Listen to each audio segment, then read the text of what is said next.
Okay, നമ്മളിവിടെ നോക്കാനായിട്ട് പോകുന്നത് first semester BCom managerial economics എന്ന് പറഞ്ഞ പേപ്പറിൻ്റെ ക്വസ്റ്റ്യൻ പേപ്പർ ഡിസ്കഷനാണ്. 2022 അതായത് കഴിഞ്ഞ വർഷം നടന്ന ക്വസ്റ്റ്യൻ പേപ്പറിൻ്റെ ഡിസ്കഷനാണ്, ലേറ്റസ്റ്റ് ആണ്. ഓക്കെ, ഈ നമ്മുടെ ഈ ഒരു എക്സാം നടന്നിരിക്കുന്നത് 2023 ഓക്കെ, അപ്പോൾ അത് ശ്രദ്ധിക്കുക നിങ്ങൾ. ഇവിടെ ടൈം വരുന്നത് 2.5 മണിക്കൂറാണ്. മാക്സിമം മാർക്ക് 80 നമുക്കറിയാം. സീലിംഗ് വരുന്ന ക്വസ്റ്റ്യൻ പേപ്പറാണ്. സീലിംഗ് എന്താണെന്ന് വെച്ച് കഴിഞ്ഞാൽ നമുക്ക് ആദ്യം പാർട്ട് എ നോക്കണം. നേരത്തെ ഞാൻ സീലിങ്ങിനെ കുറിച്ചിട്ട് പറയാം. ഓക്കെ, 2019-22 അഡ്മിഷനിൽ വരുന്നതാണ്. അപ്പോൾ നമുക്ക് ഡയറക്റ്റായിട്ട് ക്വസ്റ്റ്യൻസിലേക്ക് കിടക്കാം. 3 പാർട്ടായിട്ടാണ് ക്വസ്റ്റ്യൻസ് കിടക്കുന്നത്. Part A, part B and part C. Okay, അപ്പോൾ അതിൽ ആദ്യം തന്നെ നമുക്ക് പാർട്ട് എ ആണ് നോക്കാനായിട്ടുള്ളത്. അപ്പോൾ നോക്കാം നിങ്ങൾ പാർട്ട് എ. ഓക്കെ, അപ്പോൾ പാർട്ട് എയിൽ ടോട്ടലായിട്ട് വരുന്നത് നമ്മളൊന്ന് ശ്രദ്ധിച്ചു കഴിഞ്ഞാൽ പാർട്ട് എയിൽ ടോട്ടലായിട്ട് 15 ചോദ്യങ്ങൾ വരുന്നുണ്ട്. ഓക്കെ, ഈ 15 ചോദ്യങ്ങൾക്ക് ഓരോ ചോദ്യങ്ങൾക്കും ഓരോ ചോദ്യത്തിനുള്ള മാർക്ക് വരുന്നത് 2 മാർക്കാണ്. ഇനി പക്ഷേ മാക്സിമം സീലിംഗ് എത്രയാണ്? 30 മാർക്ക് ലഭിക്കുമെങ്കിലും മാക്സിമം സീലിംഗ് ആയിട്ട് വരുന്നത് 25 മാർക്കാണ്. അതായത് നിങ്ങളിപ്പോൾ ഈ 15-ൽ 15ഉം റൈറ്റായിട്ട് എഴുതിയാലും 15-ൽ 15ഉം റൈറ്റായിട്ട് എഴുതിയാലും നിങ്ങൾക്ക് 25 മാർക്കേ കിട്ടുന്നുള്ളൂ. 5 മാർക്ക് സീലിങ്ങിന് പോവുകയാണ്. പക്ഷെ അത് ശരിക്കും പറയുകയാണെങ്കിൽ നമുക്ക് അഡ്വാൻറ്റേജ് ആണ്. ഈ സീലിംഗ് വരുന്ന നേരത്തെ നമുക്ക് എല്ലാ ഉത്തരങ്ങളും കൃത്യമായിട്ട് അറിയെങ്കിൽ ചില ഉത്തരങ്ങൾ നമുക്ക് എന്താണ് ഭാഗികമായിട്ടേ അറിയുള്ളൂ എങ്കിൽ എന്താണ് നമുക്ക് അതും കൂടി എഴുതി വെച്ച് കഴിഞ്ഞാൽ ഇതെന്താണ് ചിലപ്പോൾ ഈ സീലിംഗ് ക്രോസ് ചെയ്ത് അപ്പോൾ മാക്സിമം മാർക്ക് ഇവിടെ 25, അടുത്തതിൽ 35. അപ്പോൾ ഇത് രണ്ടും കൂടി ആഡ് ചെയ്യുന്ന നേരത്തെ എത്രയായി? രണ്ടും കൂടി ആഡ് ചെയ്യുമ്പോൾ 60 മാർക്കായി. അവസാനം എസ്സേ വരുമ്പോൾ 20 മാർക്കാണ്. അങ്ങനെയാണ് 80 മാർക്ക് വരുന്നത്. അപ്പോൾ ഈ സീലിംഗിൻ്റെ 2 ഭാഗം ഈ 60 മാർക്ക് നമുക്ക് മാക്സിമം സ്കോർ ചെയ്യാൻ സാധിക്കും. കാര്യം എന്താണ്, പകുതി അറിയുന്ന ഉത്തരങ്ങൾ എന്താണ്, ഇപ്പോൾ ഓപ്ഷൻസ് ആണെങ്കിൽ എന്താണ് നമുക്കത് ഓപ്ഷൻ എഴുതി കഴിഞ്ഞാൽ ഇപ്പോൾ 15-ൽ 10 എഴുതാൻ മാത്രം പറയുകയാണെങ്കിൽ എന്താണ് ആ 10 മാർക്കേ കിട്ടുന്നുള്ളൂ. ഇവിടെ 15 എഴുതിയാലും എന്താണ് നമുക്ക് ആ മാർക്ക് ലഭിക്കുന്നുണ്ട്. അപ്പോൾ അതൊന്ന് പ്രത്യേകം ശ്രദ്ധിക്കുക. ഓക്കെ, അതാണ് സീലിങ്ങിൻ്റെ ഒരു പ്രത്യേകത എന്ന് വെച്ചാൽ. അപ്പോൾ സീലിങ്ങിന് കാണുമ്പോൾ പരമാവധി ആ പാർട്ടുകൾ ഉള്ള ക്വസ്റ്റ്യൻസ് ഒക്കെ എന്താണ് പരമാവധി എഴുതാനായിട്ട് ശ്രമിക്കുക. ഇനി നമുക്ക് ഡയറക്റ്റ് ക്വസ്റ്റ്യൻസിലേക്ക് കിടക്കാം. ഓക്കെ, ഈ 1 ലൈൻ ക്വസ്റ്റ്യൻസ് ആണ്. 1 ലൈൻ 2 ലൈൻ അല്ലെങ്കിൽ എന്താണ് ചെറിയ 1, 2, 3 വരികളിൽ എഴുതാവുന്ന ചോദ്യങ്ങളാണ് ഈ പാർട്ട് എയിൽ വരുന്നത്. അപ്പോൾ ആദ്യത്തെ ചോദ്യമായിട്ട് വരുന്നത് what is men by indifference curve ആണ്. എന്താണ് ഇൻഡിഫറൻസ് കർവ് എന്നുള്ളതാണ് ആദ്യത്തെ ചോദ്യം. ഓക്കെ, അപ്പോൾ അതിൻ്റെ ഉത്തരം നമുക്ക് നോക്കാം. അപ്പോൾ ഉത്തരത്തിൻ്റെ സ്കീമിൽ കൊടുത്തിരിക്കുന്നത് an indifference curve is a geographical representation of combined products that give similar kind of satisfaction to a customer thereby making them indifferent. അതായത് പ്രിൻറ്റിങ് ചെറിയൊരു മങ്ങലുണ്ട് എന്നാണ് നിങ്ങൾ ശ്രദ്ധിച്ചാൽ മനസ്സിലാവും. Every point on indifference curve shows that an individual or a consumer is indifferent between two products as it gives him same kind of utility. അതായത് indifference curve 2 പ്രൊഡക്റ്റുകൾ തമ്മിൽ ഉള്ള യൂട്ടിലിറ്റി മെഷർമെൻറ്റിൽ വരും. Product A and product B ആണെങ്കിൽ ഇങ്ങനത്തെ വരുന്ന കർവുകളാണ് indifference curve. ഇതും കൂടി വരച്ച് വെച്ചാൽ മാർക്ക് ഷുവറാണ്. ഓക്കെ, അപ്പോൾ ഇതാണ് ഇൻഡിഫറൻസ് കർവ് ആയിട്ട് പറയുന്നത്. ഇനി അടുത്ത ചോദ്യം വരുന്നത് ഡിഫൈൻ മാനേജറിയൽ എക്കണോമിക്സ് ആണ്. എന്താണ് മാനേജറിയൽ എക്കണോമിക്സ് എന്നുള്ളതാണ്. അതിവിടെ കൊടുത്തിട്ടുണ്ട്. Managerial economics means the application of economic theory to the problem of management. വളരെ സിമ്പിളാണ്. ഇതന്നെ എഴുതിയാൽ നമുക്ക് മാർക്ക് കിട്ടും. Managerial economics means the application of management economic theory. അതായത് എക്കണോമിക് തിയറീസ് മാനേജ്മെൻറ്റ് അപ്ലൈ ചെയ്യുന്ന പ്രക്രിയയുടെ അല്ലെങ്കിൽ ആ ഒരു സബ്ജക്റ്റാണ് managerial economics. Managerial economics may be viewed as economics applied to problem solving at the level of the firm. It enable business executive to assume and analyze things. Okay, ബിസിനസ്സിന് വേണ്ടി എക്കണോമിക്സിൻ്റെ theories നമ്മൾ apply ചെയ്യുകയാണെങ്കിൽ അതിൻ്റെ പേരാണ് managerial economics. ഇനി അടുത്തതായിട്ട് ചോദിക്കുന്നത് എന്താണ് FDI എന്നുള്ളതാണ്. What is FDI? അതിന് ഉത്തരം നോക്കാം. Foreign direct investment is made when business takes controlling ownership in A company, individual or entity in another country. Through FDI, foreign companies are directly involved with day-to-day tasks from the other country, resulting in a transfer of money, knowledge, skills and technology. അപ്പോൾ എന്താണ് ഈ പറയുന്ന FDI എന്ന് വെച്ച് കഴിഞ്ഞാൽ ഇപ്പോൾ ഒരു USA ഒരാൾ വന്നിട്ട് ഡയറക്റ്റായിട്ട് ഇപ്പോൾ USA വന്നിട്ട് ഡയറക്റ്റായിട്ട് നമ്മൾ ഇന്ത്യയിൽ എന്ത് ചെയ്യുക, ഒരു ബിസിനസ്സിൽ ഇൻവെസ്റ്റ് ചെയ്യുക. അപ്പോൾ അത് ബിൽഡിങ് കെട്ടുക, സ്ഥലം വാങ്ങുക, ഇത്ര ഇൻവെസ്റ്റ്മെൻറ്റിൻ്റെ പേരാണെന്ത് ഫോറിൻ ഡയറക്റ്റ് ഇൻവെസ്റ്റ്മെൻറ്റ് എന്ന് വെച്ച് കഴിഞ്ഞാൽ. ഓക്കെ, ഇനി അടുത്ത ചോദ്യം എന്താണ് വാട്ട് ഈസ് ക്രോസ് ഡിമാൻഡ്. അപ്പോൾ എന്താണ് ഉത്തരം കൊടുത്തിരിക്കുന്നത്? When demand of one commodity is related with the price of other commodity, it is called cross demand. The commodity may be substitute or complementary. അതായത് ഇപ്പോൾ രണ്ട് തരം ഗുഡ്സ് ഉണ്ട്. സബ്സ്റ്റിറ്റ്യൂട്ട് മീൻസ് ഇപ്പോൾ ടീ ആൻഡ് കോഫി. ഇപ്പോൾ കോഫിക്ക് വില കുത്തനെ കയറുക. അപ്പോൾ കോഫി കുടിക്കുന്ന ആൾ ചിലപ്പോൾ ടീയിലേക്ക് സ്വിച്ച് ചെയ്യും. ഓക്കെ, പുറത്ത് പോയിട്ട് വലിയ കോഫീനോട് വലിയ ഭ്രമമില്ലാത്ത ഒരാളാണെങ്കിൽ കേട്ടോ, കോഫി നമ്മൾ ടീ ഇല്ലെങ്കിൽ കോഫി കുടിക്കും, കോഫി ഇല്ലെങ്കിൽ ടീ കുടിക്കും. നമ്മളങ്ങനെ കുടിക്കുന്ന ആൾക്കാരാണെങ്കിൽ എന്താണ്, കോഫീൻ്റെ വില കുത്തനെ കയറിയാൽ ടീയിലേക്ക് സ്വിച്ച് ചെയ്യും. ടീന് ഡിമാൻഡ് കൂടും. അപ്പോൾ ഇതിൻ്റെ പ്രൈസ് ഇതിൻ്റെ ഡിമാൻഡ് ഡിറ്റർമിൻ ചെയ്യുന്നുണ്ട്. ഇനി കോംപ്ലിമെൻ്ററി ഗുഡ്സ്, ഇപ്പോൾ പെട്രോളിന് വളരെ വില കൂടുന്നു, അപ്പോൾ ഓട്ടോമൊബൈൽസിന് എന്താണ് വില കുറയും. കോംപ്ലിമെൻ്ററി ഗുഡ്സാണ്. പെട്രോളിൻ്റെ വില ഇപ്പോൾ 1000-2000 ആവുകയാണെങ്കിൽ ഓട്ടോമൊബൈൽ ഇൻഡസ്ട്രി തകരും. കാര്യം എന്താണ്, ആൾക്കാർ പിന്നെ വണ്ടി വാങ്ങാൻ നിർത്തും, പബ്ലിക് ട്രാൻസ്പോർട്ടിലേക്ക് കൂടുതലായിട്ട് എന്ത് ചെയ്യും, ചേക്കേറും. അതായത് ബസ് ട്രെയിനൊക്കെ പിടിച്ചിട്ടേ പിന്നെ കൂടുതൽ ആൾക്കാർ പോവുള്ളൂ. അപ്പോൾ എന്താണ്, ഇതാണ് കോംപ്ലിമെൻ്ററി ആൻഡ് സബ്സ്റ്റിറ്റ്യൂട്ട് ഗുഡ്സ്. അപ്പോൾ അത് ഒന്നിൻ്റെ വില മറ്റേതിൻ്റെ ഡിമാൻഡിനെ ബാധിക്കുകയാണെങ്കിൽ അതാണ് ക്രോസ് ഡിമാൻഡായിട്ട് പറയുന്നത്. ഓക്കെ, ഇനി അടുത്തൊരു ചോദ്യമായിട്ട് വരുന്നത് എന്താണ് under employment? What is under employment? അപ്പോൾ അതിൻ്റെ ഉത്തരം നോക്കാം നമുക്ക്. Under employment is A condition in which workers are employed in less than full time or regular jobs or insufficient jobs four there training or economic needs. In addition, underemployment is a workers underuse because a job does not use skills of the workers, that is part time, or leaves workers idle. അതായത് വെറുതെ workers നിർത്തുകയാണ്. നമ്മളെ qualification അനുസരിച്ചിട്ട് നമുക്ക് job കിട്ടിയിട്ടില്ലെങ്കിൽ അതിൻ്റെ പേരാണ് under employment മെയിനായിട്ട്. അതായത് ഒരാളുടെ കപ്പാസിറ്റി ശരിക്കും അവിടെ യൂട്ടിലൈസ് ചെയ്യാൻ പറ്റുന്നില്ല. അത് പാർട്ട് ടൈം ജോബിൽ വരും. ഓക്കെ, അതേപോലെ എന്താണ് ഐഡിൽ ടൈംസ്, വെറുതെ ഇരിക്കുകയാണ് ജോലി ചെയ്യാതെ, അതൊന്നാണ് അണ്ടർ എംപ്ലോയ്മെൻ്റ് ആണ്. ഓക്കെ, അപ്പോൾ അത് കഴിഞ്ഞിട്ട് അടുത്തതായിട്ട് വാട്ട് ഈസ് കൺസ്യൂമർ സർപ്ലസ് ആണ്. എന്താണ് consumer surplus? Consumer surplus is also known as buyer's surplus, is the economic measure of a consumer's excess benefit. It is calculated by analyzing the difference between consumers' willingness to pay for a product and actual price they pay. അതായത് നമ്മൾ സാധനത്തിന് വില കൊടുക്കുന്നു, അതിന് അപ്പുറത്തേക്ക് നമുക്ക് എന്താണ് അതിന് സാറ്റിസ്ഫാക്ഷൻ കിട്ടുകയാണെങ്കിൽ അതിൻ്റെ പേരാണ് എന്ത്, കൺസ്യൂമർ സർപ്ലസ്. ഓക്കെ, ഇനി അടുത്തൊരു ചോദ്യം വരുന്നത് what is men by what is marginal utility? എന്താണ് മാർജിനൽ യൂട്ടിലിറ്റി എന്നുള്ളതാണ് അടുത്ത ചോദ്യം. അപ്പോൾ അതിൻ്റെ ഉത്തരം കൊടുത്തിരിക്കുന്നു. Marginal utility refers to additional utility on account of consumption of an additional unit of a commodity. അതായത് ഒരു അഡീഷണൽ കമ്മോഡിറ്റി കൺസ്യൂം ചെയ്യുമ്പോൾ നമുക്ക് കിട്ടുന്ന അഡീഷണൽ യൂട്ടിലിറ്റിയുടെ പേരാണ് marginal utility. Next, what is men by price discrimination? എന്താണ് പ്രൈസ് ഡിസ്ക്രിമിനേഷൻ എന്നുള്ളതാണ് അടുത്ത ചോദ്യം. അപ്പോൾ ഇവിടെ എഴുതിയിരിക്കുന്നു price discrimination refers to a pricing strategy that charges consumers different prices for identical goods or services. ഒരേ ഗുഡ്സിന് വേറെ ആൾക്കാരുടെ കയ്യിൽ നിന്ന് വേറെ പ്രൈസ് ഈടാക്കുകയാണെങ്കിൽ അതിൻ്റെ പേരാണ് പ്രൈസ് ഡിസ്ക്രിമിനേഷൻ. ഇനി അടുത്തത് വരുന്നത് what do you understand by demand theory? എന്താണ് ഡിമാൻഡ് തിയറി എന്നുള്ളതാണ് അടുത്ത ചോദ്യം. It is a study of behaviour of consumers.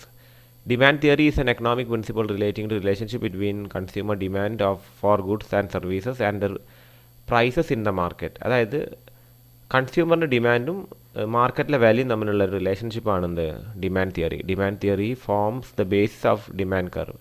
Demand തിയറിയാണ് ഡിമാൻഡ് കർവിനെ ഫോം ചെയ്യുന്നത്. Which relates consumers decide to the amount of goods available. അതായത് എത്രയാണ് ഗുഡ്സ് അല്ലെങ്കിൽ ഒരു കൺസ്യൂമർ ഡിസയർ ചെയ്യുന്നത്, അതാണ് ഡിമാൻഡ് തിയറിയിൽ പറയുന്നത്, according to the price. Okay, ഇനി അടുത്ത ചോദ്യം വരുന്നത് വാട്ട് ഈസ് ഡുവോപ്പൊളി? എന്താണ് ഡുവോപ്പൊളി എന്നുള്ളതാണ്. Duopoly market is where there are 2 sellers, 2 sellers. Duo എന്ന് കേൾക്കുമ്പോൾ തന്നെ നമുക്ക് ആ പേര് കിട്ടണം. പൊളി മീൻസ് സെല്ലിംഗ് ആണ്. 2 സെല്ലേഴ്സ്, ഒരു മാർക്കറ്റ് 2 സെല്ലേഴ്സ് ഉണ്ടെങ്കിൽ അതിൻ്റെ പേരാണ് duopoly. And a large number of buyers, ഒരുപാട് ബയേഴ്സ് വേണം. 2 ബയേഴ്സിന് എഴുതി പോരുത്, അങ്ങനെ തെറ്റുത്തര ചെയ്യുന്ന കുട്ടികളുണ്ട്. 2 സെല്ലേഴ്സ് മാത്രമേ ഉള്ളൂ, പക്ഷേ ഒരുപാട് ബയേഴ്സും ഉണ്ട്. It is a special case of oligopoly. അതൊരു ഒളിഗോപ്പൊളിൻ്റെ ഒരു സ്പെഷ്യൽ കേസാണ്, in which only 2 firms exist. Okay, അടുത്ത ചോദ്യം വരുന്നത് what do you mean by advertising elasticity of demand? എന്താണ് അഡ്വർടൈസിങ് എലാസ്റ്റിസിറ്റി ഓഫ് ഡിമാൻഡ് എന്നുള്ളതാണ് അടുത്ത ചോദ്യം. The advertisement elasticity of demand is a degree of responsiveness of a change in sales of a product with respect of proportionate change in advertisement expense. അതായത് advertisement എക്സ്പെൻസിൽ വരുന്ന നമ്മൾ ചിലവാക്കുന്ന പൈസ expense നമ്മുടെ സെയിൽസിനെ എങ്ങനെ ബാധിക്കുന്നു എന്നുള്ളതാണ്. അഡ്വർടൈസ്മെൻറ്റിന് അധികം പൈസ ചിലവാക്കിയിട്ട് സെയിൽസ് കൂടുകയാണെങ്കിൽ എന്താണ്, റെസ്പോൺസീവ് ആണ്, എലാസ്റ്റിസിറ്റി ഉണ്ട്. അഡ്വർടൈസ്മെൻറ്റിൽ ഒരുപാട് പൈസ ചിലവാക്കിയിട്ട് സെയിൽസ് മാറുന്നില്ലെങ്കിൽ എന്താണ്, നോൺ റെസ്പോൺസീവ് ആണ്, എലാസ്റ്റിസിറ്റി ഇല്ല എന്നുള്ളതാണ്. ഓക്കെ, അപ്പോൾ അതാണ് അഡ്വർടൈസ്മെൻറ്റ് എലാസ്റ്റിസിറ്റി. അതൊരു ഔട്ട് ഓഫ് സിലബസ് ആയിട്ടുള്ളൊരു ക്വസ്റ്റ്യൻ ആണ്. നമ്മൾ ടെക്സ്റ്റ് ബുക്കിൽ അത് കാണില്ല, അതൊന്ന് നോട്ട് ചെയ്ത് വെച്ചേക്കുക. ഇത്തരത്തിലുള്ള ഔട്ട് ഓഫ് സിലബസ് ക്വസ്റ്റ്യൻസ് എന്താണ് ചോദിക്കാൻ ചാൻസ് ഇല്ല. നിങ്ങൾ ഓർത്ത് വെക്കുക, എലാസ്റ്റിസിറ്റി ഓഫ് ഡിമാൻഡ് എന്താണെന്ന് നിങ്ങൾക്ക് അറിയാമല്ലോ, അത് പ്രൈസുമായിട്ട് റിലേറ്റഡ് ആണ്, ഇത് അഡ്വർടൈസ്മെൻറ്റുമായിട്ട് റിലേറ്റഡ് ആണ്. ഓക്കെ, ഇനി അടുത്ത ചോദ്യം എന്താ വരുന്നത്, ശ്രദ്ധിക്കാം. Next question is what is shut down point. എന്താണ് ഷട്ട് ഡൗൺ പോയിന്റ് എന്നുള്ളതാണ് അടുത്ത ചോദ്യം. ഓക്കെ, അപ്പോൾ ഇവിടെ കൊടുത്തിരിക്കുന്നു, the situation in which a firm stops production and leaves market is called shut down point. When a firm is able to cover its variable cost only it will be at shut down point. അതായത് ഫേമിന് variable cost മാത്രമേ കിട്ടുന്നുള്ളൂ എങ്കിൽ എന്താണ്, അത് shut down point ആണ്. At shut down point the firm no longer gets benefit from its operation. Shut down പോയിന്റിൽ ഫേമിന് എന്താണ്, ഒരു ബെനിഫിറ്റും കിട്ടില്ല. ഇനി അടുത്ത ചോദ്യം നോക്കാം. What do you know about WTO. WTO കുറിച്ച് എന്താ അറിയാമെന്നുള്ളതാണ്. WTO stands for world trade organisation. It is A successor of GATT. അതായത് general agreement for trade and tariff എന്ന് പറഞ്ഞൊരു സംഘടന പണ്ടുണ്ടായിരുന്നു, അതിൻ്റെ സക്സസറാണ്. അടുത്ത സംഘടനയാണെന്ത്, അത് രൂപാന്തരപ്പെട്ടുണ്ടായതാണ് WTO. ഓൺ ജാനുവരി 1995 ഇത് ഉണ്ടാകുന്നത്. WTO it is only international organisation dealing with global rules for trade between Nations. അതായത് രാജ്യങ്ങൾ തമ്മിലുള്ള ട്രേഡ് ഡീൽ ചെയ്യുന്ന നിയമങ്ങൾ ഉണ്ടാക്കിയ സംഘടനയാണ് WTO. It sets the rules for global trading system and resolves disputes between its member nations. അതായത് trading ചെയ്യുന്ന രാജ്യങ്ങൾ തമ്മിലുള്ള റൂൾസ് സെറ്റ് ചെയ്തത് ഈ സംഘടനയാണ്. അവർ തമ്മിൽ തർക്കങ്ങൾ വരികയാണെങ്കിൽ എന്ത് ചെയ്യും, ഈ ഒരു സംഘടന അത് റിസോൾവ് ചെയ്യും. അടുത്ത ചോദ്യം വരുന്നത്, why managerial economics is called pragmatic. എന്തുകൊണ്ടാണ് മാനേജീരിയൽ എക്കണോമിക്സിനെ പ്രാഗ്മാറ്റിക് എന്ന് വിളിക്കുന്നത്? അപ്പോൾ ശ്രദ്ധിക്കുക, managerial economics is pragmatic. It tries to solve the managerial problems in their day-to-day functions and avoids difficult issues of economic theory. Managerial economics uses economic concepts and principles that are known as theory of firm or economies of firm. They are essential to solve problems which the firms face in real world. Managerial economics incorporates tools from any other disciplines like mathematics, statistics, accounting, marketing, etc. Therefore it is interdisciplinary in nature. അപ്പോൾ pragmatic ആണ് എന്ന് പറയാനുള്ള എൻ്റെ ഉത്തരം അവിടെ എഴുതിയിരിക്കുന്നത്. Problem സോൾവിങ്ങിന് വേണ്ടി use ചെയ്യുന്നതാണ് മാനേജറിയൽ എക്കണോമിക്സ്. എന്തെങ്കിലും പ്രശ്നം വരികയാണെങ്കിൽ അത് സോൾവ് ചെയ്യാൻ വേണ്ടി, അത് പ്രാക്ടിക്കലാണത്. അതുകൊണ്ടാണ് അതിനെ പ്രാഗ്മാറ്റിക് എന്ന് വിളിക്കുന്നത്. പിന്നെന്താണ് ഇനി അടുത്ത ചോദ്യം വരുന്നത് എന്താണ്, what is men by collusive oligopoly ആണ്. എന്താണ് കൊല്യൂസീവ് ഒളിഗോപ്പൊളി എന്നുള്ളതാണ് അടുത്ത ചോദ്യം. അപ്പോൾ ശ്രദ്ധിക്കുക, when in an oligopoly market firms cooperate with each other in determining price and output it is called collusive oligopoly. അതായത് ഒരു ഒളിഗോപ്പൊളിസ്റ്റിക് മാർക്കറ്റിൽ സ്ഥാപനങ്ങൾ തമ്മിൽ എന്താണ് ഒരു ധാരണ ഉണ്ട്, പ്രൈസ് സെറ്റ് ചെയ്യാനും ഔട്ട്പുട്ട് എത്ര വേണമെന്നുള്ള കാര്യത്തിലൊക്കെ. ഇപ്പോൾ നമ്മൾ ഒപ്പെക് എന്ന് പറഞ്ഞിട്ടൊരു സംഘടന ഉണ്ട്, അതൊക്കെ കൊല്യൂസീവ് ഒളിഗോപ്പൊളീൻ്റെ ഒരു ഒപ്പെക്, അതൊക്കെ കൊല്യൂസീവ് ഒളിഗോപ്പൊളീൻ്റെ ഒരു ഉദാഹരണമാണ്. അത് ഓയിൽ പ്രൊഡ്യൂസിങ് നേഷൻസിൻ്റെ ഒരു സംഘടനയാണ്. അതായത് ഈ നമ്മുടെ പെട്രോളിയം പ്രൊഡ്യൂസിങ് നേഷൻസിൻ്റെ. ഓക്കെ, അത് കഴിഞ്ഞിട്ട് പറയുന്നതാണ്, in case of collusive oligopoly the competing firms collude in order to reduce the uncertainties cropping out of inherent rivalries among them. അതായത് ഇവർ തമ്മിൽ ധാരണ എത്തിയിട്ട് ഇവർ തമ്മിലുള്ള ശത്രുത കുറയ്ക്കുക, അങ്ങനെ എന്ത് ചെയ്യുക, എല്ലാവരും പ്രോഫിറ്റ് ഉണ്ടാക്കുക, പിന്നെ പുതിയ എൻട്രൻസിൻ്റെയൊക്കെ തടയുക മാർക്കറ്റിലേക്ക്. ഇങ്ങനത്തെ കാര്യങ്ങളൊക്കെയാണ് കൊല്യൂസീവ് ഒളിഗോപ്പൊളികൾ ചെയ്യുക. OPEC is an example of such type of collision. OPEC എന്ന് പറയുന്നത് നേരത്തെ പറഞ്ഞു, ഒപ്പെക് എന്ന് പറഞ്ഞ സംഘടന കൊല്യൂസീവ് ഒളിഗോപ്പൊളീൻ്റെ ഒരു ഉദാഹരണമാണ്. ഓക്കെ, അപ്പോൾ ഇതൊക്കെയാണ് നമ്മുടെ ആദ്യത്തെ 15 ചോദ്യങ്ങൾ വരുന്നത് പാർട്ട് എയിൽ. ഇനി നമുക്ക് പാർട്ട് ബി ആണ് നോക്കാനുള്ളത്. അതിലെത്ര വരുന്നുണ്ട്, 8 ചോദ്യങ്ങൾ വരുന്നുണ്ട്. അത് കഴിഞ്ഞിട്ട് പാർട്ട് സി ആണ്, അതിൽ 4 ചോദ്യങ്ങളാണ് വരുന്നത്. ഓക്കെ, 16ാമത്തെ ചോദ്യം നോക്കാം. Explain the role of government in a market economy. ഒരു മാർക്കറ്റ് എക്കണോമിയിൽ ഗവൺമെൻറ്റിൻ്റെ റോൾ എന്താണെന്നുള്ളതാണ്. അപ്പോൾ ഇതിന് ആൻസർ ഇവിടെ കൊടുത്തിരിക്കുന്നത്, the regulatory role, the planning role, the entrepreneurial role, promotional role. അപ്പോൾ ഒന്ന് പറയുന്നത് റെഗുലേറ്റ് ചെയ്യുക എന്നുള്ളതാണ്. അതായത് ഗവൺമെൻറ് ആണല്ലോ എല്ലാം നിയന്ത്രിക്കുന്നത്. അപ്പം ഒരു ബിസിനസ്, ഇപ്പം സമൂഹത്തിന് ആപത്കരമായിട്ടുള്ളൊരു ബിസിനസ് ആണെങ്കിൽ അത് റെഗുലേറ്റ് ചെയ്യണം, അല്ലെങ്കിൽ അത് നിയന്ത്രിക്കണം. അല്ലാത്ത പക്ഷം ഇനിയിപ്പോൾ അല്ലാത്ത ബിസിനസ്സുകളാണെങ്കിൽ തന്നെ ഗവൺമെൻറ്റിൻ്റെ ഒരു ഇടപെടലില്ലെങ്കിൽ ബുദ്ധിമുട്ടാണ്. ഇനി അടുത്തത് പ്ലാനിംഗ് റോളാണ്. ഗവൺമെൻറ് ആയിരിക്കണം എല്ലാ കാര്യങ്ങളും പ്ലാൻ ചെയ്യേണ്ടത്. അപ്പോൾ ഭാവിയിൽ നമ്മുടെ ഉൽപ്പാദനം എത്ര എത്തണം, എത്ര തൊഴിൽ സൃഷ്ടിക്കപ്പെടണം, എത്ര എക്സ്പോർട്ട് ഇവിടെ നടക്കണം. അപ്പോൾ ഗവൺമെൻറ് ഒരു പ്ലാനിങ് കൂടി എന്താണ് ബിസിനസ്സിന് ബാധകമാണ്. അത് ബിസിനസ്സുകാരുടെ പ്ലാനിങ്ങിന് കൂടെ തന്നെ ഗവൺമെൻറ് ഒരു പ്ലാനിങ്ങും വേണം. ഗവൺമെൻറ് ഓൺട്രപ്രണേഴ്സ് ആവണം. ഗവൺമെൻറ് നടത്തുന്ന ബിസിനസ്സുകളുണ്ട്. പിന്നെ ഗവൺമെൻറ് ചില ബിസിനസ് പ്രൊമോട്ട് ചെയ്യണം. ഇപ്പോൾ പറയുകയാണെങ്കിൽ ഇപ്പോൾ ഇലക്ട്രോണിക്സിനെ, ഇപ്പോൾ ചൈനയെ വെട്ടിക്കാനായിട്ട് ഇപ്പോൾ ഇന്ത്യക്ക് ഗവൺമെൻറ് പ്രൊമോട്ട് ചെയ്യാണ് ഇവിടെയുള്ള ഇലക്ട്രോണിക്സ് മേഖലയെ, അല്ലെ ഇലക്ട്രോണിക്സ് ഇൻഡസ്ട്രീസിനെ. അപ്പോൾ അങ്ങനെ പ്രൊമോഷൻ റോളും കൂടി എന്ത് വരുന്നുണ്ട്, ഗവൺമെൻറ്റിന് വരുന്നുണ്ട്. ഇനി 17ാമത്തെ ചോദ്യം, in what all ways WTO implicated Indian economy. ഏതൊക്കെ രീതിയിലാണ് WTO ഇന്ത്യൻ എക്കണോമിക്ക് സ്വാധീനിച്ചത്. അപ്പോൾ അതിലൂടെ പറയുന്നത് reduction of tariff and non tariff barriers. അപ്പോൾ താരീഫ് ബാരിയേഴ്സ് ടാക്സുകളും കാര്യങ്ങളൊക്കെ റിഡ്യൂസ് ചെയ്തു. ഇനി നോൺ താരീഫ്, അപ്പോൾ ഇന്ന അളവിലെ സാധനങ്ങൾ ഇറക്കാൻ പാടുള്ളൂ, ഇപ്പോൾ ടാക്സ് അല്ലാത്ത ബാരിയേഴ്സ് ഉണ്ടാവും, അതും എന്ത് ചെയ്തു, റെഡ്യൂസ് ചെയ്തു. പിന്നെ എന്താണ്, ട്രേഡ് റിലേറ്റഡ് ഇൻവെസ്റ്റ്മെൻറ്റ് മെഷേഴ്സ്. അപ്പം വ്യാപാരവുമായി ബന്ധപ്പെട്ട ഇൻവെസ്റ്റ്മെൻറ്റ് മെഷേഴ്സ് ഗവൺമെൻറ് കൊണ്ടുവന്നു. പിന്നെ trade related intellectual property rights കൊണ്ടുവന്നിട്ടുണ്ട്. അതായത് നമ്മുടെ കോപ്പിറൈറ്റ് അതുപോലുള്ള കാര്യങ്ങളൊക്കെ എന്താണ് ഗവൺമെൻറ് കൊണ്ടുവന്നിട്ടുണ്ട്. പിന്നെ അടുത്തത് എഗ്രിമെൻറ്റ് ഓൺ അഗ്രികൾച്ചറൽ എഗ്രിമെൻറ്റ് കൊണ്ടുവന്നിട്ടുണ്ട്. Agreement on sanitary and phyto sanitary measures. അപ്പോൾ ഇവിടെയുള്ള സാനിറ്ററി മെഷേഴ്സ്, ഇപ്പോൾ ആൾക്കാർക്ക് വേണ്ട എന്താണ് ശുദ്ധജലം, അങ്ങനത്തെ കാര്യങ്ങൾ, പിന്നെ ടോയ്ലറ്റ് ഫെസിലിറ്റീസ്, അങ്ങനെ സാനിറ്ററി മെഷേഴ്സ്, അതേ ഫൈറ്റോ സാനിറ്ററി മെഷേഴ്സ് കൊണ്ടുവന്നിട്ടുണ്ട്. പിന്നെ മൾട്ടി ഫൈബർ എഗ്രിമെൻറ്റും ഗവൺമെൻറ് ഇവിടെ കൊണ്ടുവന്നിട്ടുണ്ട്. 18ാമത്തെ ചോദ്യം വരുന്നത് explain the process of decision making. Decision മേക്കിങ്ങിൻ്റെ പ്രോസസ്സ് എന്താണ് എന്നുള്ളതാണ്. അപ്പോൾ അതിൽ recognise the need for decision making. അതിന് ഈ ഡിസിഷനെ കൊണ്ട് എന്താണ് ആവശ്യം എന്നുള്ളതാണ് റെക്കഗ്നൈസ് ചെയ്യേണ്ടത്. അതാണ് ഫസ്റ്റ് പോയിന്റ്. രണ്ടാമത്തെ പോയിന്റ് പറയുന്നത് ഡിഫൈൻ ദ പ്രോബ്ലം ഡിഫൈൻ ചെയ്യുക എന്നുള്ളതാണ് രണ്ടാമത്തെ പോയിന്റ്. അപ്പോൾ ആദ്യത്തെ പോയിന്റ് ഇതാണ് വരുന്നത്, recognise the need for decision making. രണ്ടാമത്തെ പോയിന്റ് ഡിഫൈൻ ദ പ്രോബ്ലം. മൂന്നാമത്തെ point identify and evaluate alternatives കണ്ടുപിടിക്കുക, അത് ഇവാലുവേറ്റ് ചെയ്യുക. നാലാമത്തെ point choose the best alternative എന്ത് ചെയ്യുക, ചൂസ് ചെയ്യുക. അടുത്തത് ഇംപ്ലിമെൻറ്റ് ദ ഡിസിഷൻ ഇംപ്ലിമെൻറ്റ് ചെയ്യുക. അടുത്തത് അസസ് ദ റിസൾട്ട് എങ്ങനെ വന്നു എന്നുള്ളത് അസസ് ചെയ്യുക. അപ്പോൾ 1, 2, 3, 4, 5, 6 പ്രോസസ്സാണ് ഉള്ളത്, അല്ലെങ്കിൽ 6 സ്റ്റെപ്പാണ് പ്രോസസ്സിനുള്ളത്. അപ്പോൾ അത് സ്റ്റെപ്പ് എന്താണ്, ആറാമത്തെ തന്നെ എഴുതുക, ഒന്നാമത്തെ എഴുതുക. അപ്പോൾ ഈ പോയിന്റുകൾ കൃത്യമായിട്ട് അത് ഓർഡർ തന്നെ എഴുതിയിട്ടില്ലെങ്കിൽ മാർക്ക് നിങ്ങൾക്ക് കിട്ടില്ല. സ്റ്റെപ്പുകളാണ് അല്ലെങ്കിൽ പ്രോസസ്സാണ്. ഓക്കെ, ഇതാണ് 18ാമത്തെ ചോദ്യമായിട്ട് കൊടുത്തിരിക്കുന്നത്. ഇനി അടുത്ത ചോദ്യം വരുന്നത് നോക്കാം നമുക്ക്. അടുത്ത ചോദ്യം വരുന്നത് 19. Why does demand curve slope downward. എന്തുകൊണ്ടാണ് ഡിമാൻഡ് കർവ് ഡൗൺവേർഡായിട്ട് സ്ലോപ്പ് ചെയ്യുന്നത്? 19ാമത്തെ ചോദ്യം, why does demand curve slope downward.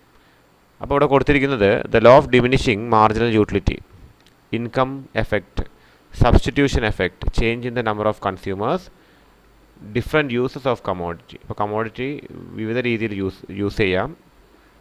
പിന്നെ കൺസ്യൂമേഴ്സിനുള്ള എണ്ണം മാറുകയാണെങ്കിൽ, സബ്സ്റ്റിറ്റ്യൂഷൻ വരികയാണെങ്കിൽ, മറ്റേതെങ്കിലും കമോഡിറ്റി വരികയാണെങ്കിൽ, ഇൻകം എഫക്റ്റ് വരികയാണെങ്കിൽ, law of diminishing marginal utility വരികയാണെങ്കിൽ, ഇതുകൊണ്ടൊക്കെ എന്താണ് നമ്മുടെ ഡിമാൻഡ് കർവ് എന്ത് ചെയ്യുന്നു, ഡൗൺവേർഡായിട്ട് സ്ലോപ്പ് ചെയ്യുന്നു. ഇനി 20ാമത്തെ ചോദ്യം വരുന്നത് explain the responsibilities of a managerial economist. ഒരു മാനേജറിയൽ എക്കണോമിസ്റ്റിൻ്റെ റെസ്പോൺസിബിലിറ്റീസ് എന്തൊക്കെയാണെന്നുള്ളതാണ്. അപ്പോൾ അതിലൂടെ ഉത്തരങ്ങൾ കൊടുത്തിരിക്കുന്നത് to measure the increase in earning capacity of a firm. അതായത് ഒരു സ്ഥാപനത്തിന് ഏർണിംഗ് കപ്പാസിറ്റി എന്ത് ചെയ്യുക, ഇൻക്രീസ് ചെയ്യുന്നത് മെഷർ ചെയ്യുക. ടു മേക്ക് സക്സസ്ഫുൾ ആയിട്ട് എന്ത് ചെയ്യുക, ഫോർകാസ്റ്റ് ചെയ്യുക. To contact the sources of economic information and expert. അതായത് എക്സ്പേർട്ടിൻ്റെ ഇൻഫർമേഷനും അതേമാതിരി എന്താണ് എക്കണോമിക് ഇൻഫർമേഷനും എക്സ്പേർട്ടിൻ്റെ കയ്യിൽ നിന്ന് കിട്ടുന്ന ഇൻഫർമേഷനൊക്കെ എന്ത് ചെയ്യുക, കൃത്യമായി അത് കോണ്ടാക്ട് ചെയ്തിട്ട് അതൊക്കെ കണ്ടെത്തുക എന്നുള്ളതാണ്.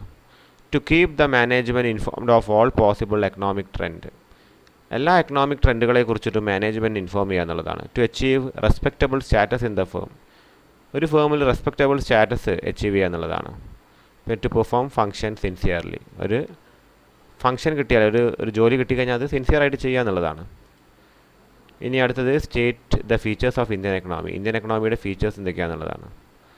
ഇന്ത്യൻ എക്കണോമിക്ക് ഒരുപാട് ഫീച്ചേഴ്സ് ഉണ്ട്. ഒന്ന്, നമുക്ക് ആളോഹരി വരുമാനം കുറവാണ്, ജനസംഖ്യ കൂടുതലാണ്, നമ്മൾ ഡെവലപ്പിംഗ് കൺട്രിയാണ്, നമുക്ക് ആളോഹരി വരുമാനം കുറവാണ്.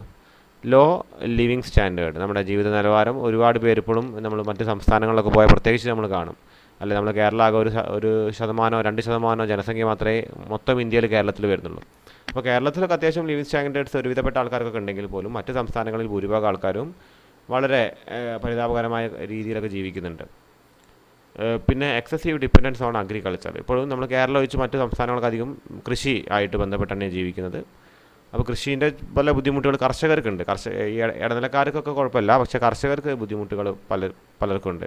അത് കർഷക തൊഴിൽ ചെയ്യുന്ന ആൾക്കാർക്ക് വേതനം കുറവൊക്കെ മറ്റ് സംസ്ഥാനങ്ങൾക്ക് വളരെ ബുദ്ധിമുട്ടാണ്. പിന്നെ അൺഫേവറബിൾ ഡെമോഗ്രാഫിക് ഫീച്ചേഴ്സ് ഉണ്ട് ഇന്ത്യയിൽ. ഇപ്പോൾ ഇന്ത്യൻ്റെ ഡെമോഗ്രഫി, അതായത് ജനസംഖ്യാ അനുപാതം അല്ലെങ്കിൽ ജനസംഖ്യയുടെ ആ ഒരു പാറ്റേൺ, അത് വിന്യസിച്ചിരിക്കുന്ന പാറ്റേൺ കുറച്ചൊരു അൺഫേവറബിളാണ്. എക്സിസ്റ്റൻസ് ഓഫ് ക്രോണിക് അൺഎംപ്ലോയ്മെൻറ്റ്, വളരെ അൺഎംപ്ലോയ്മെൻറ്റ് കൂടുതലുള്ള ചില സിറ്റുവേഷൻസ് ഇന്ത്യയിലുണ്ട്. അണ്ടർ എംപ്ലോയ്മെൻറ്റ് കൂടുതലാണ്. കാര്യം ഡിഗ്രി കഴിഞ്ഞ ആൾക്കാരൊക്കെ വളരെ ചെറിയ ജോലിയിൽ ചെയ്യേണ്ട ഒരവസ്ഥ ഇന്ത്യയിലുണ്ട്. ചെറിയ ജോലികളൊക്കെ അത്യാവശ്യമുണ്ട്, പക്ഷേ വലിയ രീതിയിലുള്ള, അതായത് ഇപ്പം ഒരു വിദ്യാഭ്യാസ യോഗ്യതയുടെ അടിസ്ഥാനത്തിലൊക്കെ ഉള്ള ജോലികൾ ഇന്ത്യയിൽ വളരെ കുറവാണ്. വൈഡ് സ്പ്രെഡ് പോവർട്ടി വളരെ കൂടുതലാണ്. Inequality in distribution of income and wealth, അപ്പം നമ്മുടെ വെൽത്തും ഇൻകവും തമ്മിൽ, അതായത് ഓരോരുത്തർക്ക് ഇപ്പോൾ ഒരു വളരെ ഹൈ ലെവൽ ഇൻകം വാങ്ങുന്ന ആളും ഇന്ത്യയിലുണ്ട്, വളരെ ലോ ലെവലിൽ വാങ്ങുന്ന ആളുമുണ്ട്. അപ്പം അതിൻ്റെ ഡിസ്പാരിറ്റി വളരെ കൂടുതലാണ്. പിന്നെ ഇൻആഡ്വക്കേറ്റ് ഇൻഫ്രാസ്ട്രക്ചറാണ്. അപ്പോൾ അത് നമ്മൾ വളർത്തിക്കൊണ്ടിരിക്കുന്നുണ്ട്. ഇപ്പം റോഡുകളും റെയിൽവേസിനൊക്കെ വളരെ മാറ്റങ്ങളുണ്ട്. പക്ഷെ ഒരുപാട് കാലം നമ്മൾ വലിയൊരു ഇൻഫ്രാസ്ട്രക്ചർ ഡെവലപ്മെൻറ്റ്, ഇപ്പോൾ ചൈനയൊക്കെ വലിയ രീതിയിലുള്ള സിറ്റികളും വലിയ രീതിയിലുള്ള റെയിൽപാതകളൊക്കെ ഉണ്ടാക്കുന്ന കാലത്തും ഇന്ത്യക്ക് അത് സാധിക്കാതെ പോയിട്ടുണ്ട്. പിന്നെ സ്പേർട്ട് ഇൻ ഗ്രോത്ത് റേറ്റ്, അപ്പോൾ ഗ്രോത്ത് റേറ്റ് കുറച്ച് കുറവാണ്. ഇനി അടുത്ത പോയിന്റ് പറയുന്നത്, അല്ലെങ്കിൽ അടുത്ത question, differentiate between perfect competition and monopolistic competition. അപ്പോൾ ഇത്തരം ഡിഫറൻസസ്, ഇപ്പോൾ പെർഫെക്റ്റ് കോമ്പറ്റീഷനും മൊണോപ്പൊളിസ്റ്റിക് കോമ്പറ്റീഷൻ ഇവിടെ ചോദിച്ചിട്ടുണ്ട്. ചിലപ്പോൾ പെർഫെക്റ്റ് കോമ്പറ്റീഷനും മൊണോപ്പൊളി ആയിരിക്കും ചോദിക്കുക അടുത്ത പ്രാവശ്യം. അതേപോലെ പെർഫെക്റ്റ് കോമ്പറ്റീഷനും ഒളിഗോപ്പൊളിയും ചോദിക്കാൻ ചാൻസ് ഉണ്ട്. അപ്പോൾ ഇത്തരം ചോദ്യങ്ങൾ എന്തായാലും നിങ്ങളൊന്ന് പഠിച്ചു വെക്കുക എന്നുള്ളതാണ്, വളരെ ഇമ്പോർട്ടൻ്റ് ആണ്. ഇനിയിപ്പോൾ മാനേജറിയൽ എക്കണോമിക്സ് തമ്മിലുള്ള വ്യത്യാസങ്ങൾ, അങ്ങനെ ഡിഫറൻസ് എവിടെയൊക്കെ നിങ്ങൾ കാണുന്നുണ്ടോ ടെക്സ്റ്റ് ബുക്കിൽ അല്ലെങ്കിൽ നിങ്ങൾക്ക് ടീച്ചർ തന്ന നോട്ടിൽ, അതെല്ലാം തന്നെ കൃത്യമായിട്ട് പഠിച്ചു വെക്കുക. അതിലൊരു ചോദ്യം എന്തായാലും വരും, അത് കൃത്യമായിട്ട് ഫുൾ 5 മാർക്ക് നിങ്ങൾക്ക് വാങ്ങാൻ സാധിക്കണം. ഓക്കെ, അപ്പോൾ അതിവിടെ ശ്രദ്ധിക്കുക. 22 perfect competition versus monopolistic competition, perfect competition and monopolistic competition. അപ്പോൾ പെർഫെക്റ്റ് കോമ്പറ്റീഷനിൽ first point large number of firms ആണ്, ഒരുപാട് ഫേംസ് ഉണ്ട്. Monopolistic competition fairly large number of firms ആണ്. അപ്പോൾ ഇവിടെ ഒരുപാടുണ്ടെങ്കിൽ ഇവിടെ അത്യാവശ്യം ഉണ്ട് എന്നാണ് പറയുന്നത്. ഇവിടെ ഒരേ രീതിയിലുള്ള പ്രൊഡക്റ്റുകളാണ് ഇറക്കുന്നത്. ഹോമോജീനിയസ് ആണെങ്കിൽ ഇവിടെ ഡിഫറൻഷിയേറ്റഡ് ആണ്. ഒരേ പ്രൊഡക്റ്റ് ആണെങ്കിൽ അതിനെ മാറ്റം വരുത്തിക്കൊണ്ടാണ് എന്ത് മൊണോപ്പൊളിസ്റ്റിക് കോമ്പറ്റീഷനിൽ ഇറക്കുന്നത്. ഡിമാൻഡ് കർവ് എന്നാണ്, ഹൊറിസോണ്ടൽ സ്ട്രെയിറ്റ് ലൈനാണ്. ഒരു ഫേമിൻ്റെ ഡിമാൻഡ് കർവ് നമ്മൾ പെർഫെക്റ്റ് കോമ്പറ്റീഷൻ നിങ്ങൾ പഠിച്ചിട്ടുണ്ടറിയാം, അത് ഹൊറിസോണ്ടലാണ്, അത് സ്ട്രെയിറ്റ് ലൈനാണ്. മൊണോപ്പൊളിസ്റ്റിക് കോമ്പറ്റീഷനിൽ ഡിമാൻഡ് കർവ് ഡൗൺവേർഡ് സ്ലോപ്പിംഗ് ആണ്. ഏകദേശം മൊണോപ്പൊളിയുടെ അതേ ഒരു രീതിയിലാണ് ഡിമാൻഡ് കർവ് വരുന്നത്. ഇനി അടുത്ത പോയിന്റ്, പെർഫെക്റ്റ്ലി എലാസ്റ്റിക് ഡിമാൻഡാണ് പെർഫെക്റ്റ് കോമ്പറ്റീഷനിൽ, ഇവിടെ ഹൈ എലാസ്റ്റിക് ഡിമാൻഡാണ്. പിന്നെ പ്രൈസ് ടേക്കേഴ്സ് ആണ് ഇവിടെ ഫേംസ്, ഇവിടെ പ്രൈസ് മേക്കേഴ്സ് ആണ് ഫേംസ്. ഇത് റിയലിസ്റ്റിക് അല്ല, ഇത് ഒരു പ്രാക്ടിക്കൽ സെനാരിയോ ആണ്, നമ്മൾ കാണുന്നതാണ് മൊണോപ്പൊളിസ്റ്റിക് കോമ്പറ്റീഷൻ. ഇത് റിയലിസ്റ്റിക് അല്ല, ഇതൊരു ഹൈപ്പോത്തറ്റിക്കൽ സിറ്റുവേഷൻ ആണ്, ഇത് ഉണ്ടെങ്കിൽ എന്നുള്ളതാണ് നമ്മൾ പറയുന്നത്. പിന്നെ എൻട്രി എക്സിറ്റ് ഈസിയാണ്, ഇവിടെ എൻട്രി എക്സിറ്റും പോസിബിൾ ആണ്, പക്ഷേ കമ്പാരിറ്റീവ്ലി ഈസിയാണ്, കമ്പാരിറ്റീവ്ലി നോട്ട് ഈസിയാണത്. പക്ഷേ യൂണിഫോം പ്രൈസ് ആയിരിക്കും പെർഫെക്റ്റ് കോമ്പറ്റീഷൻ, ഇവിടെ ഡിഫറെൻറ്റ് പ്രൈസ് ആയിരിക്കും. നമുക്കറിയാം, ഇപ്പോൾ മൊബൈൽ ഫോണിൻ്റെ കേസൊക്കെ എടുക്കുകയാണെങ്കിൽ അതൊരു കൈൻഡ് ഓഫ് മൊണോപ്പൊളിസ്റ്റിക് കോമ്പറ്റീഷൻ ആണ്. അപ്പോൾ ആപ്പിളിൻ്റെ പ്രൈസ് അല്ല ഒരു ഓപ്പോ അല്ലെങ്കിൽ വിവോൻ്റെ ഒക്കെ ഫോണിന് വരുന്നത്, അത് ഡിഫറെൻ്റ് ആണ്. ഇനി അടുത്ത question, write a note on intellectual property rights. Intellectual property റൈറ്റ്സിനെ കുറിച്ച് നോട്ട് ചെയ്താണ് പറയുന്നത്. Intellectual property is the product of human intellect including creative concept inventions, industrial models, trademarks, songs, literature, symbols, names, brands, etc. Intellectual property rights do not differ from other property rights. അപ്പം നമ്മുടെ മനസ്സിൽ നിന്ന് വരുന്ന ഐഡിയാസിൽ നിന്നാണ് intellectual properties ഉണ്ടാകുന്നത്. നമ്മളൊരു കഥ എഴുതുന്നു, കവിത എഴുതുന്നു, പാട്ടുണ്ടാക്കുന്നു, ഇതൊക്കെ ഇൻ്റലക്ച്വൽ പ്രോപ്പർട്ടീൻ്റെ ഭാഗമായിട്ടാണ്, ഒരാൾ ഐഡിയാസ് ഉണ്ടാകുന്നതാണ്. അപ്പോൾ അതിന് മറ്റ് പ്രോപ്പർട്ടി റൈറ്റ്സിൻ്റെ അതേ അവകാശങ്ങൾ ഇൻ്റലക്ച്വൽ പ്രോപ്പർട്ടിക്ക് ഉണ്ട് എന്നാണ് പറയുന്നത്. They allow their owner to completely benefit from his or her product, which was initially an idea that developed and crystallized. They also entitle him or her to prevent others from using, dealing or tampering with his or her ideas, his or her product without prior permission from him or her.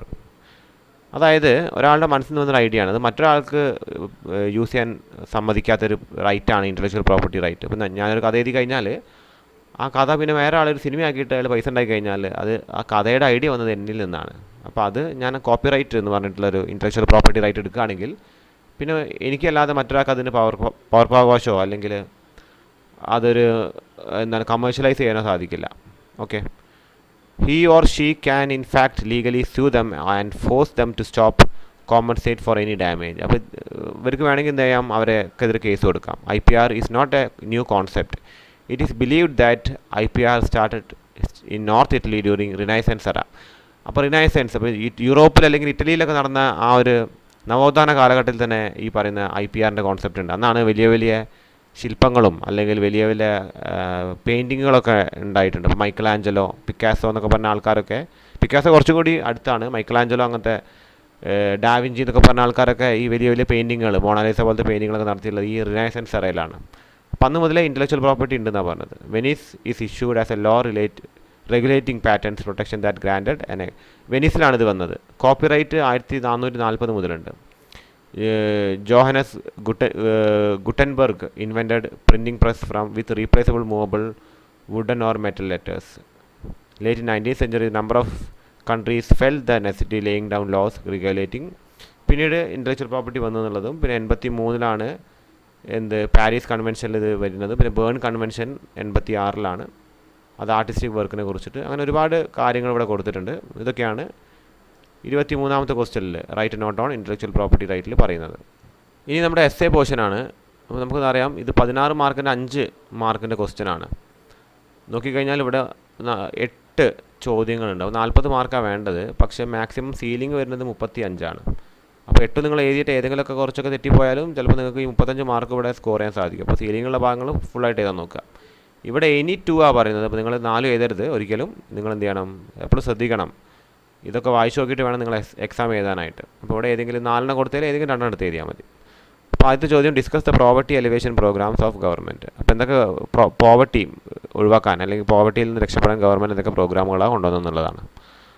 ഒന്ന് self employment, wage employment programme SGSY, അതിനെക്കുറിച്ച് ഇവിടെ എഴുതിയിട്ടുണ്ട്. പിന്നെ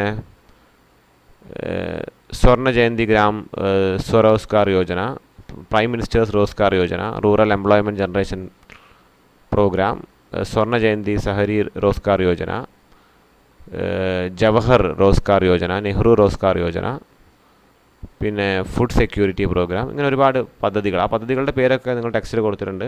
അതൊക്കെ നിങ്ങളൊന്ന് നോക്കി വെക്കുക. ഇനി അടുത്ത് define elasticity of demand, explain the practical importance of it in business decision. അപ്പോൾ എന്താണ് എലാസ്റ്റിസിറ്റി ഓഫ് ഡിമാൻഡ്, അതിൻ്റെ ഇമ്പോർട്ടൻസ് ആണ് കൊടുത്തിട്ട് ചോദ്യം. The degree of responsiveness of demand to the changes in determinants of demand, price of commodity, income of consumer, price of related commodity is known as elasticity of demand. Importance കൊടുക്കുന്നു. Price determination, monopoly, help the government, price discrimination, then determination of share of various factors of production, helpful in international trade, paradox of poverty amidst plenty, in demand forecasting, in the determination of price of joint product, helpful in adopting the policy of protection, in the determination of output level. അപ്പോൾ ഇതൊക്കെയാണ് നമ്മുടെ elasticity of ഡിമാൻഡിനെ കുറിച്ചിട്ടും അതിൻ്റെ ഇമ്പോർട്ടൻസിനെ കുറിച്ചും പറയുന്നത്. ഇനി അടുത്തത് write an essay on India's trade reform. ഇന്ത്യയുടെ ട്രേഡ് റിഫോമിനെ കുറിച്ച്, ലിബറലൈസേഷനെ കുറിച്ച് അവിടെ എഴുതിയിരിക്കുന്നത്. അത് 91 നടന്നെന്നുള്ള കാര്യം. പിന്നെ സ്പെഷ്യൽ എക്കണോമിക് സോണുകളെ കുറിച്ച് എഴുതുക, അഗ്രികൾച്ചറൽ എക്സ്പോർട്ട് സോണുകളെ കുറിച്ച് എഴുതുക, പിന്നെ എക്സ്പോർട്ട് സോണുകളെ കുറിച്ച് തന്നെ വേറെ എഴുതുക നിങ്ങൾ. ഇത് സ്പെഷ്യൽ എക്കണോമിക് സോണുകളാണ്. ഓക്കെ, അപ്പോൾ അതിനെക്കുറിച്ചൊക്കെ ഒരുപാട് കാര്യങ്ങൾ എഴുതി വെക്കുക. ഇത് കുറച്ചേ കണ്ടൻറ്റ് കൊടുത്തിട്ടുള്ളൂ. ഇനി what is monopoly, explain price and output determination under monopoly. Monopoly എന്താണെന്നുള്ളത്, മൊണോപ്പൊളി എന്ന് പറയുമ്പോൾ തന്നെ നമുക്ക് മോണോപോളി, മോണോ മീൻസ് ഒന്ന്, പോളി മീൻസ് സെല്ലർ, ഒരു സെല്ലറാന്നുള്ള കാര്യം എഴുതി വെക്കുക. അപ്പോൾ അതാണ് മൊണോപ്പൊളി എന്ന് വെച്ച് കഴിഞ്ഞാൽ അത് ഡിഫൈൻ ചെയ്യുക. പിന്നെ അതിൽ എങ്ങനെയാണ് നമ്മുടെ ആവറേജ് റവന്യൂ കർവ് അല്ലെങ്കിൽ ഡിമാൻഡ് കർവ് സ്ലോപ്പിംഗ് ഡൗൺവേർഡ് ആണ്, ഇതിലെ കാര്യം എഴുതുക. പിന്നെ അതിൻ്റെ എന്ത് ചെയ്യുക, നിങ്ങൾ കൃത്യമായിട്ടും അതിൻ്റെ പ്രൈസ് ഡിറ്റർമിനേഷൻ കർവ് ഇവിടെ കൊടുത്തിരിക്കുന്നത് കൃത്യമല്ല, നിങ്ങൾ ശ്രദ്ധിക്കുക. അത് ഇപ്പോൾ ഷോർട്ട് റൺ ആണെങ്കിൽ ഇങ്ങനെയാണ് അതിൻ്റെ ഡിമാൻഡ് കർവ് വരിക, ഇങ്ങനെയാണ് അതിന് മാർജിനൽ റവന്യൂ കർവ് വരിക. അപ്പോൾ ഇതാണ് ഇക്വിലിബ്രിയം പോയിൻ്റ്, ഇവിടെ പ്രൈസ് വരും. ഇനി നമ്മുടെ ഷോർട്ട് റണ്ണിൽ ഇതിലൂടെ ആണ് നമ്മുടെ ആവറേജ് റവന്യൂ കർവ് പോകുന്നത്. ഇപ്പോൾ ആവറേജ് കോസ്റ്റ് കർവ്, ഇത് മാർജിനൽ കോസ്റ്റ് കർവാണ്, എം സി ആണ്, sorry, A C and M C. ഇത് എ ആർ ആണെങ്കിൽ ഇത് എം ആർ ആണ്. അപ്പം M R is equal to M C, അതായത് ഈ ഒരു പോയിൻ്റാണ് ഇക്വിലിബ്രിയം. അപ്പോൾ ഇവിടെ ഇതിലൂടെയാണ് നമ്മുടെ ആവറേജ് കോസ്റ്റ് കർവ് പോകുന്നതെങ്കിൽ എന്താണ്, നോർമൽ പ്രോഫിറ്റ് ആണ്. ഇതിന് മുകളിലൂടെ പോവുകയാണെങ്കിൽ എന്താണ്, അത് ലോസ് ആണ്. ഈ താഴെ കൂടെ പോവുകയാണെങ്കിൽ ആവറേജ് കോസ്റ്റ് കർവ് പോവുകയാണെങ്കിൽ ഇത്രയും പോർഷൻ എന്താണ്, സൂപ്പർ നോർമൽ പ്രോഫിറ്റ് ആണ്. കൂടുതൽ വിശദീകരിക്കുന്നില്ല, അത് വിശദീകരിക്കുന്ന ക്ലാസ് നമ്മുടെ ചാനലിൽ തന്നെ ഉണ്ട്, അത് നിങ്ങളൊന്ന് കണ്ടു നോക്കുക. ഓക്കെ, ഇനിയിപ്പം ലോങ് റണ്ണിൻ്റെ കേസ് പറയുകയാണെങ്കിൽ അതിലാകെ എന്തേ വരുള്ളൂ, അതിലിപ്പോൾ നമ്മളിങ്ങനെ ഡിമാൻഡ് കർവ് വരയ്ക്കുകയാണെങ്കിൽ ലോങ് റണ്ണിൽ എപ്പോഴും സൂപ്പർ നോർമൽ പ്രോഫിറ്റ് ആണ് ഇന്നുണ്ടാവുക നമ്മുടെ. അപ്പോൾ ആവറേജ് കോസ്റ്റ് കർവ് എപ്പോഴും ഈ റവന്യൂ കർവിന് താഴെയായിരിക്കും. സൂപ്പർ നോർമൽ പ്രോഫിറ്റ് ആണ് ഒരു സ്ഥാപനത്തിന് ഉണ്ടാവുക. ഓക്കെ, അപ്പോൾ ഇത്രയും കാര്യങ്ങളാണ് നമുക്ക് നമ്മുടെ കഴിഞ്ഞ വർഷത്തെ മാനേജറിയൽ എക്കണോമിക്സിൻ്റെ ഈ ഒരു ക്വസ്റ്റ്യൻ പേപ്പറിലുള്ളത്. 2022 കഴിഞ്ഞതാണ്.